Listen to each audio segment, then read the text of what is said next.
제가 연인 간에도 동의 여부와는 상관없이 절대 촬영을 하지 말라고 말씀을 드리는데요. 그 이유가 뭐냐면요.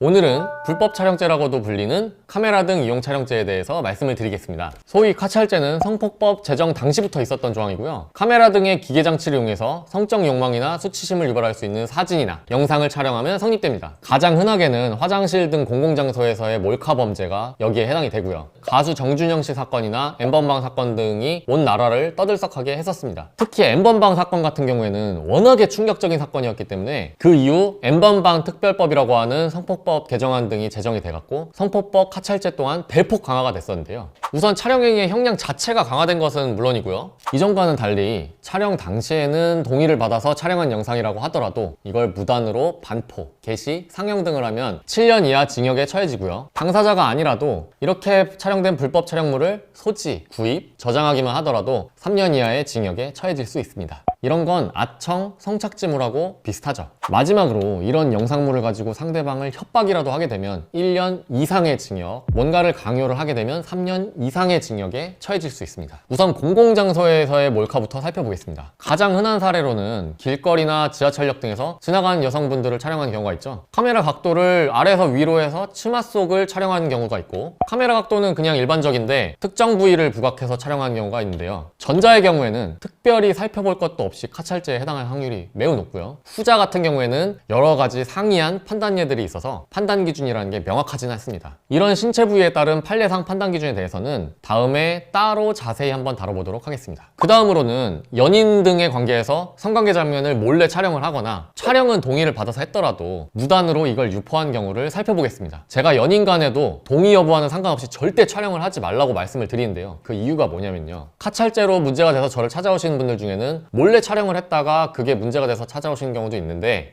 분명히 동의를 받아서 촬영을 했는데도 나중에 사이가 틀어지거나 하면 상대방으로부터 카찰죄로 고소당하는 경우도 많이 있거든요. 이때 그 영상에서 명확히 동의를 받았다는 점이 뭐 상대방 시선 등으로 드러나지 않으면 의뢰인 본인하고의 생각과는 달리 혐의가 인정돼 버리는 경우도 상당수 존재합니다. 그리고 이렇게 완벽하게 동의가 입증이 되는 경우에도 이런 영상을 찍는 분들의 경우 뭐 자랑을 한답시고 친구분들한테 전송을 하거나 상대방과 다툼이 있을 때 홧김에 그 영상을 언급하면서 협박을 하게 되는 경우도 빈번한데요. 이렇게 촬영물로 반포나 협박 행위가 이루어져서 여기에 대해서 고소가 이루어진 경우에는 수사기관에서 추가적인 유포 등 범죄 행위를 막기 위해 피고소인을 긴급 체포하고 구속영장을 신청하는 경우가 상당히 많을 정도로 중범죄에 해당하니까요. 그냥 이런 영상은 애초에 찍질 마셔야겠습니다. 이렇게 카찰죄로 저를 찾아오시는 분들의 거의 공통된 특징 중 하나는요, 촬영을 장기간 동안 계속해서 반복적으로 해오신 분들이 많다는 겁니다. 일반적으로 카찰죄로 고소되거나 현행범 체포된 경우에는 휴대폰을 압수당하거나 이미 제출하게 되는데요. 포렌식 과정을 통해서 휴대폰에 사진과 영상을 복원해보면 문제가 되었던 그 건 외에도 막 수백 장, 수천 장씩의 사진과 영상이 나오는 경우가 허다합니다. 아까 말씀드린 것처럼 이런 사진과 영상을 찍는 분들은 뭔가 좀 특이한 심리나 성벽이 있기 때문에 그런 것 같은데요. 아무튼 이렇게 막 수백 장, 수천 장이 나오게 돼버린 경우에는 문제가 눈덩이처럼 커지게 됩니다. 그렇기 때문에 이 카찰죄의 경우에는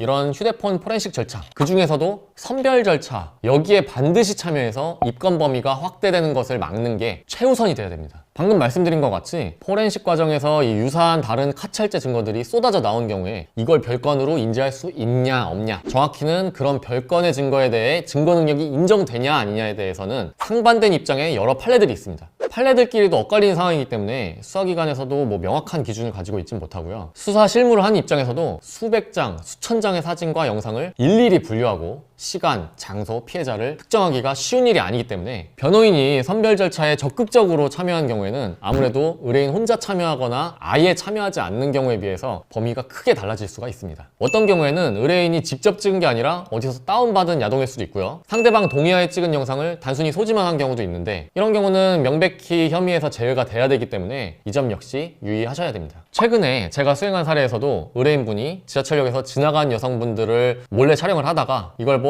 제3자인 행인에게 붙잡혀서 입건되신 사례가 있었는데요. 제가 의뢰인과 함께 선별 절차에 참여를 해보니까 휴대폰에서는 여성 사진이 수백 장, 수천 장이 나왔는데 카메라 각도를 아래에서 위로 꺾어서 치마 속을 촬영한 사진들은 뭐 당일 찍은 사진들 뿐이었고, 그 이전에는 일반적인 시선 정도의 각도에서 찍은 사진들, 뭐 예전 여친들과 동의하에 찍은 영상들, 이런 것처럼 다소 모호한 사진과 영상들이 있어서 그 부분에 대해서는 중에서는 제외할 것을 제가 적극적으로 피력한 결과 10개 미만의 영상만이 선별이 됐고요. 결과적으로는 교육조건부 기소유예의 선처를 받을 수가 있었습니다. 연인 간 성관계 영상과 관련된 카찰제 사안의 경우에는요, 대부분 이미 지인에게 전송을 했거나 이걸 가지고 피해자를 협박하는 발언을 해서 문제가 불거진 사안이 많기 때문에요. 피해자와의 합의가 사실상 필수적이라고 볼 수 있습니다. 물론 정말 상대방 동의를 받고 찍은 영상이고 유포나 협박이 이루어지지도 않은 경우까지 잘못을 인정하고 합의를 할 수는 없겠죠. 이런 경우들은 수사나 재판 실무상 무죄 주장이 현실적으로 가능할지 아닐지 여부 판단이 굉장히 중요하고요. 그 건의 해당 영상물의 촬영 상황이나 각도 등 그 내용, 그리고 유사 사례에서 어떻게 판단되는지 이런 것들을 종합적으로 봐야 되기 때문에 반드시 전문 변호사의 사전 상담이 필요하다고 할 수 있겠습니다.